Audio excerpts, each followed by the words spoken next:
لله رب العالمين والصلاة والسلام على سيد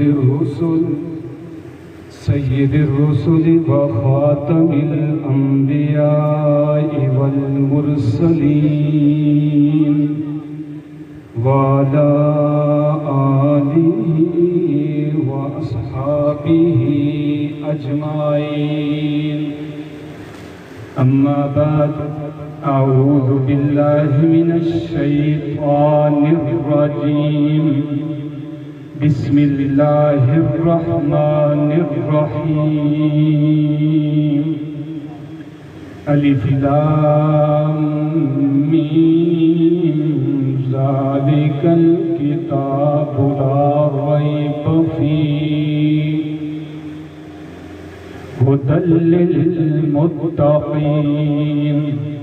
وقال النبي صلى الله عليه وسلم: الصيام والقرآن يشفعان للعبد رب اشرح لي صدري ويسر لي أمري واحلل عقدة من لساني يفقه قولي. ربي زدني علما ربي زدني علما ربي زدني علما. سبحانك لا علم لنا إلا ما علمتنا إنك أنت العليم الحكيم.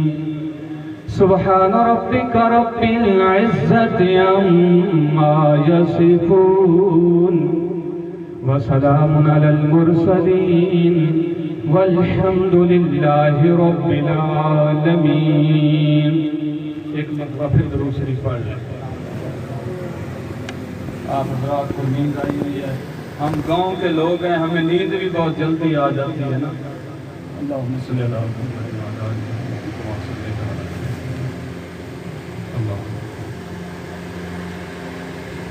میرے واجب الاحترام دوستوں بزرگوں، پہلے تو میں اپنے عزیز ساتھیوں مولانا محمد صاحب اور ان کے ساتھی ان کو مبارکباد پیش کرتا ہوں، جنہوں نے بڑی محنت اور مشقت کے ساتھ اللہ کا کلام آپ لوگوں کو سنایا. اور کافی ساتھی شاید ان کے پیچھے سنتے رہے ہوں گے اور پڑھتے رہے ہوں گے، ان کے پیچھے قرآن سنتے رہے ہوں گے. یہ بھی مبارکباد کے لائق اور مستحق ہیں. میرے دوستو، مختصر سی بات کرنے کی کوشش کروں گا انشاءاللہ. دعا فرمائیں اللہ تعالیٰ مجھے حق اور سچ کہنے کی توفیق عطا فرمائے. دیکھیں میرے دوستو، قرآن مجید فرقان حمید ایسی کتاب ہے، اس کے شروع میں ہی اللہ رب العزت نے یہ فرما دیا کہ اس میں شک نہیں ہے. جو بھی مصنف ہوتا ہے وہ پہلے تھوڑی سوال ایسا کریں بھائی جی. دیکھیں جتنی بھی کتابیں آئی، صحیفے آئے، زبور آئی، انجیل آئی، تورات آئی، کسی بھی کتاب یا صحیفے میں اللہ رب العزت نے یہ نہیں فرمایا کہ اس میں شک نہیں ہے. لیکن واحد کتاب یہ ہے اللہ کی کلام قرآن مجید. اس میں اللہ رب العزت نے پہلے ہی فرما دیا کہ اس میں شک نہیں. دنیا جہاں کی جتنی بھی کتابیں ہیں، چاہے وہ دین کے متعلق ہوں، چاہے وہ دنیا کے متعلق ہوں، چاہے سائنس کے متعلق ہوں، چاہے ریاضی کے متعلق ہوں، جس بھی شعبے کے ساتھ ان کا تعلق ہو، لیکن کوئی بھی مصنف یہ نہیں کہہ سکتا اس میں شک نہیں ہے. یہ واحد اللہ رب العزت کی ذات کی یہ کتاب ہے، اللہ کی کتاب ہے، جس میں اللہ رب العزت نے فرمایا کہ اس میں شک نہیں ہے. ایک پادری تھا، وہ مسلمان ہو گیا. جب مسلمان ہوا تو لوگوں نے اس کو کہا کہ آپ مسلمان کیوں ہوئے ہیں؟ اتنا عرصہ آپ رہے اور آپ نے اپنے دین کی تبلیغ کی، ایسا کیوں کیا؟ اس نے کہا اصل میں مجھے ایک ٹھوکر لگی ہے. ٹھوکر یہ ایسے لگی ہے کہ میں نے ایک مرتبہ سوچا کہ میں کچھ رد و بدل کرتا ہوں کتابوں میں. تورات لی، انجیل لی، اس کے اندر کچھ چیزیں اپنے رشتہ داروں کے بارے لکھی، کچھ اپنے متعلق لکھی. اس طرح کچھ باتیں اگلے پچھلے لوگوں کی لکھ کر میں نے اپنے بڑے بڑے پادریوں کے گھروں میں بھیج دی تحفے کے طور پہ۔ 3 سال تک میں ان کا انتظار کرتا رہا، لیکن کوئی بھی واپس بات نہیں آئی، کسی نے کوئی بات نہیں کی۔ آخر کار میں اس سوچ پہ پہنچا، میں نے کہا اب میں قرآن کے متعلق بھی دیکھتا ہوں۔ تو یہ کہتا ہے میں نے ایک کاتب کو کہا، کاتب کہتے ہیں لکھنے والا، کاتب کو کہا کہ یار میں آپ کو ایک قرآن لکھنے کے لیے دیتا ہوں، مجھے قرآن لکھ دو۔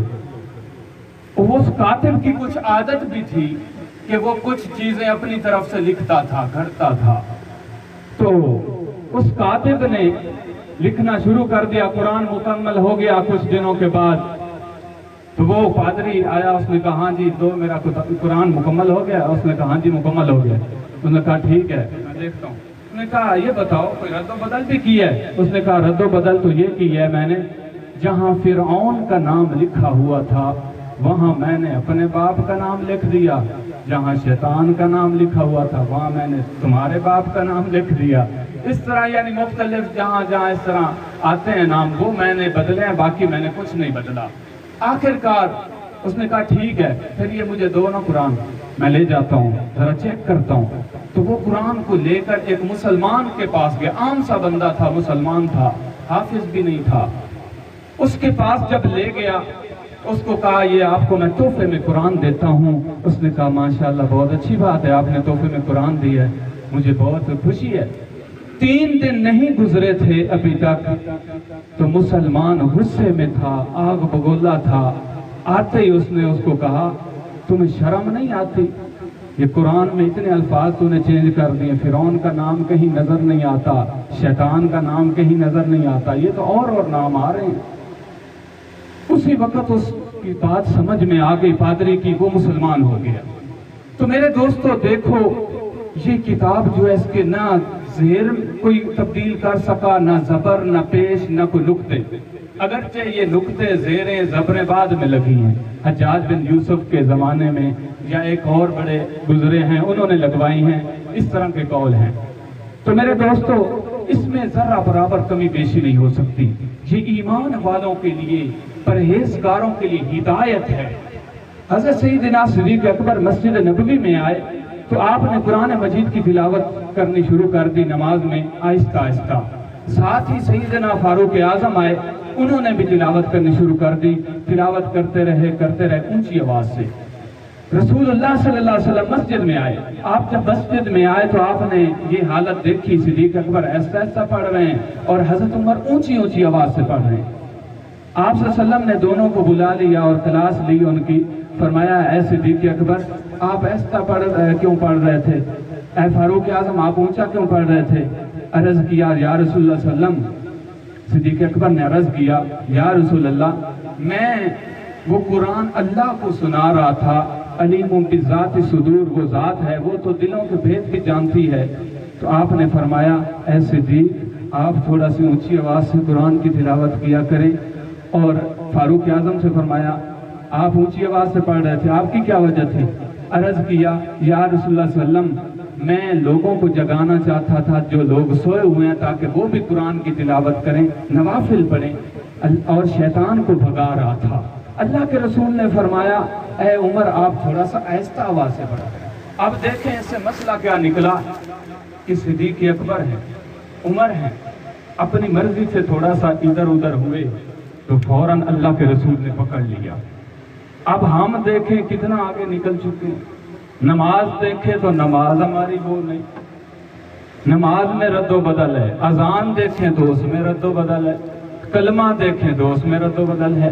تو میرے دوستو دیکھو اللہ کے رسول جس درخت کے نیچے بیعت رضوان بیعت ہوئی تھی وہ درخت کی لوگوں نے بڑی پوجا پاٹ کرنی شروع کر دی۔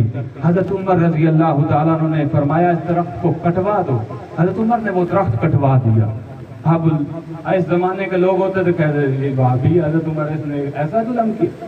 تو میرے دوستو دیکھو یہ قرآن عظمتوں والی کتاب ہے، یہ رحمتوں والی کتاب ہے، یہ بہت بڑی دولت ہے، بہت بڑی دولت ہے۔ امام شافعی رحمۃ اللہ علیہ کے زمانے میں ایک آدمی کے ہاں اولاد نہیں ہو رہی تھی، کافی عرصے بعد ایک بچی پیدا ہوئی، جوان ہوئی، اس نے قسم اٹھا دی کہ میں جب اپنی اس بیٹی کو بیاہوں گا، اس کی جب شادی کروں گا تو اس کو 2 جہاں کی دولت دوں گا، 2 جہاں کی دولت دوں گا۔ اب بڑا پریشان بڑے بڑے لوگوں کے پاس گیا، مفتیوں کے پاس گیا، علماء کے پاس گیا، انہوں نے کہا بھئی 2 جہاں کی دولت تو آپ نہیں دے سکتے۔ حضرت امام شافعی رحمۃ اللہ علیہ کے پاس یہ بات پہنچی، حضرت امام شافعی رحمۃ اللہ علیہ نے فرمایا کوئی بات نہیں، آپ قرآن مجید ان کو دے دو، یہ 2 جہاں کی دولت ہے، وہ پڑھے گی، تلاوت کرے گی۔ تو یہ کتنی بڑی بات ہے میرے دوستو، یہ آسان تجارت ہے قرآن مجید۔ حضرت علی المرتضیٰ نے فرمایا کہ قرآن ایسی آسان تجارت ہے کہ تم اگر نماز میں قرآن پڑھو تو کھڑے ہو کر نماز پڑھو تو ہر رکعت میں اور ہر حرف جو ہے وہ اس کی 100 نیکیاں ہیں۔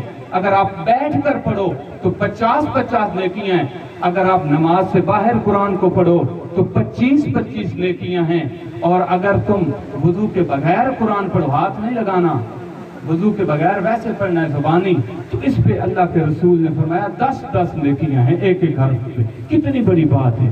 وہ لوگ کتنے تھے، اللہ کو پکارتے تھے، اللہ کے رسول کی یعنی زندگی کے مطابق زندگی گزارتے تھے۔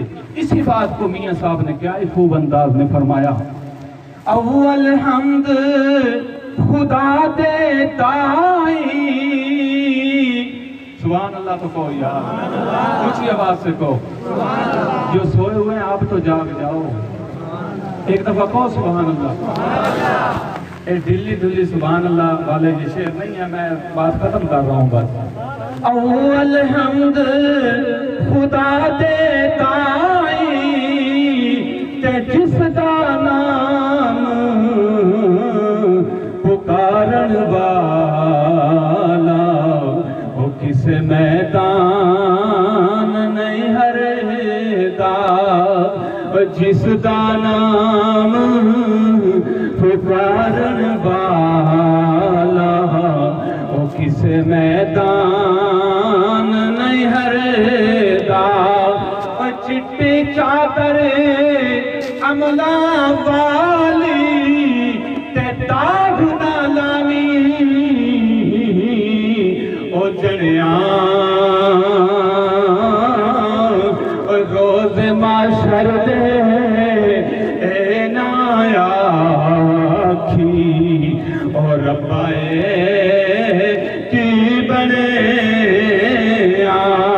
اور روز محشر دے اے نا آکھی، اور ربا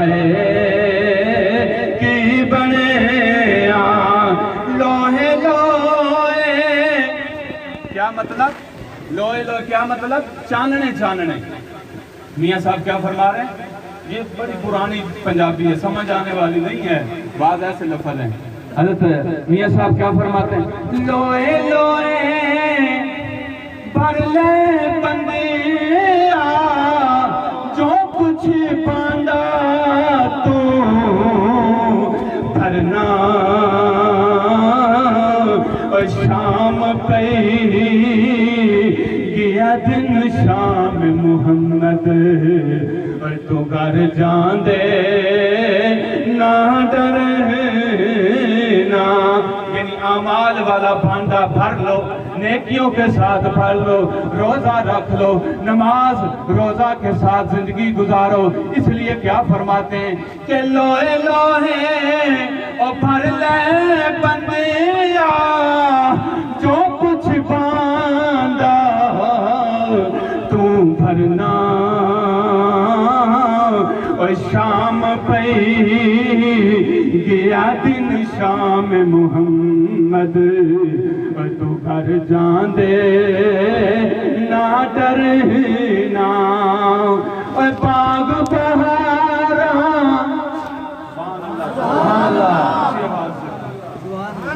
اور باغ بہارا تے گلزارا، اور بن یاراں کس تاریخ۔ دیکھیں شعر کو سمجھے، آخری شعر ہے بس، آپ بھی تھکے ہوئے ہیں، کافی نیند آ رہی ہے بھائیوں کو۔ دیکھیں کیا فرماتے ہیں میاں صاحب کہ باغ بہاریں بھی ہوں، باغ بہاریں بھی ہوں اور یار بھی ہو تب مزہ آتا ہے. یعنی باغ بہاریں تے گلزاریں، اگر یار نہیں ہے تو ان گلزاروں کا کوئی فائدہ نہیں، ان باغوں کا باغیچوں کا کوئی فائدہ نہیں. جب سیدنا دوسرا اللہ کے رسول جب اس دنیا سے چلے گئے تو حضرت بلال رضی اللہ تعالیٰ زبان حال سے کہہ رہے تھے کہ باغ بہاراں تے گلزاراں بن یاراں کس کاری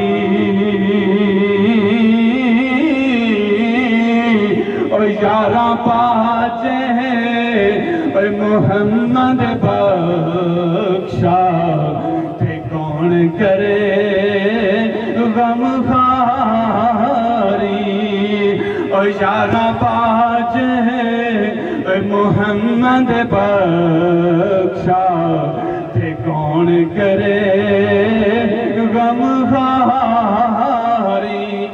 دعائے کہ اللہ رب العزت عمل کرنے کی توفیق عطا فرمائے. میں تو بس ویسے دعا کے لیے آیا تھا، بھائی لال صاحب نے دعوت دی تھی، اسی طرح بھائی محمد صاحب نے بھی کہا تھا، قاری صاحب نے بھی کہا تھا آپ لوگوں کی زیارت بھی ہوگی، کافی دن ہو گئے تھے. اللہ تعالی ہم سب کو عمل کرنے کی توفیق عطا فرمائے. وآخر دعوانا الحمد للہ رب العالمین.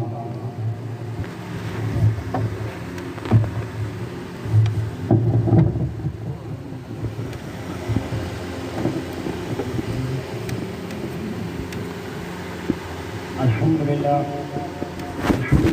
وكفى وسلام على عباده الذين اصطفى. أما بعد، قال الله تبارك وتعالى في القرآن المجيد والفرقان الحميد إن هذا القرآن يهدي للتي هي أقوم